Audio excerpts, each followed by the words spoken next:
For the very last time, we are going to take a look through a Silph Arena meta. I'm Fish from Pallet Town PvP, and this is the basic breakdown of the Innocent Cup in just 5 minutes. Now, this is just your basic look, just to get the ball rolling so you can then do your own research on top of that. If you want to take a look at a complete breakdown of the meta where we basically do all the work for you, we live streamed a complete breakdown on this meta. Myself and GBL leaderboard player Lyle Jeffs. You can check out the VOD for that chat in the description, or you can click here. In the meantime, here's your basics, and you can see Jumpluff at the top here. It is a very safe pick. It's rated 100 out of 100 as a safe switch option. It really doesn't have too many hard counters. The Pokemon, so for a start, I recommend having at least one hard counter to Jumpluff on your team. And the hard counters that I recommend are Seeking, Swalot, and Drifblim. So Seeking with Poison Jab. We're going to get to how potent Poison Jab is going to be in this meta, but it is very, very good. Swalot is one of the few poison types that are allowed in this meta, and in my opinion, the only real viable poison type. And Drifblim, the ghost type with the Icy Wind, will be able to hit a lot of things for effective and super effective damage. Super effective and double super effective damage. So what else have you got? You've got your electrics, and Alolan Raichu is rated the highest of them. I think that's a little bit hard to use. It can definitely get results, but obviously you've got to know when to Wild Charge and when to Thunder Punch. It can technically beat Jumpluff, but it is not pretty. Dedenne is glassy, and it's hard to use for that reason, but it is an electric, the only electric that can beat your dragons, which we'll get to later.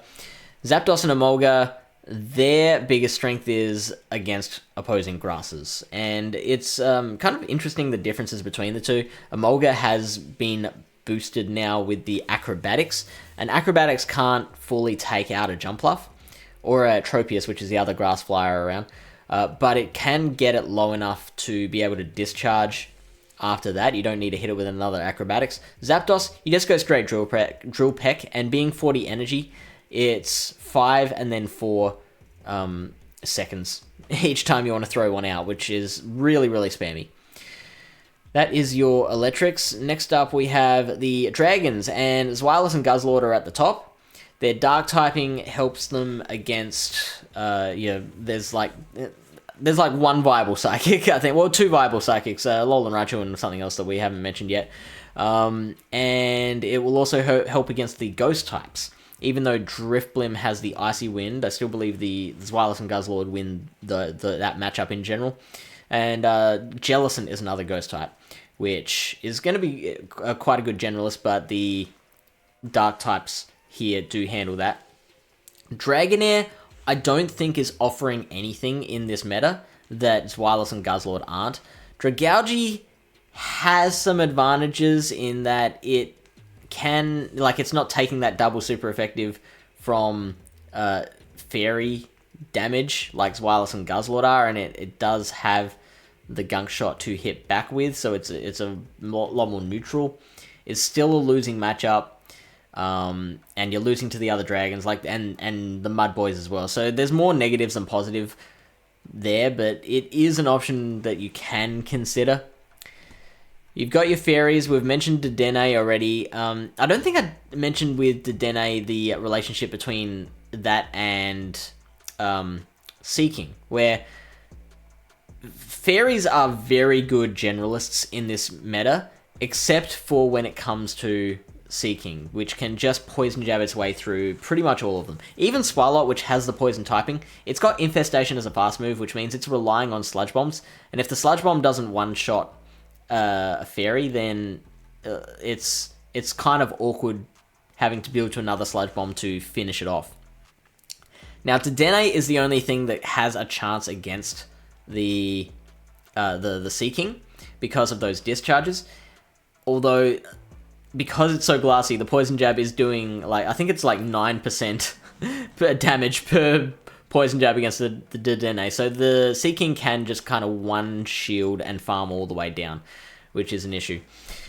Other than that, I think it's fine to have multiple fairies on your team. Florges, Wigglytuff, Azumarill. Togetic actually rated quite high as a switch because of its bait potential with Fairy Wind now.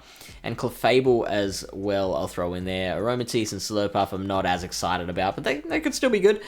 You've got your Mud Boys, which, I mean, I've left till last, but are certainly not least, because Whiscash with Blizzard is so potent. Like, there are so many really big things in this meta that Blizzard one-shots. All your Dragons, your Jumpluff and Tropius, all your Flyers as well. It's only rated this high because it's fairly bait dependent, but if you can land that Blizzard, my word, does it do some damage. It actually doesn't do as well, though, against your Swampert and Quagsire as well, I believe. Quagsire's also been buffed with the Mud Bomb. Generally, other waters. Whiscash isn't great against other water types, but it's still a very, very good pick. And then you've got your generalists, just like things that you're miscellaneous. They don't fit into anything else here.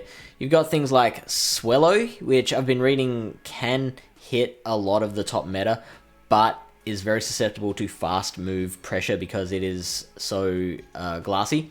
Azumarill, that was under the fairy option. Gliscor can beat Jumpluff Tropius, and also does really well against the electrics. Jellicent is your other ghost type and does really well against your Whiscash. You've got Drifblim, which is the ghost type that we've talked about, and Hypno's your one viable psychic type with Shadow Ball, Thunder Punch, or you could throw a cheeky Ice Punch in there for different effects, but Thunder Punch is the recommended moveset here. And that is it for the Innocent Cup. For the last time, drop us a comment telling us what kind of Pokemon that we've missed or that you plan to run, teams, cores that you want to put together, and good luck with your Innocent Cup battles.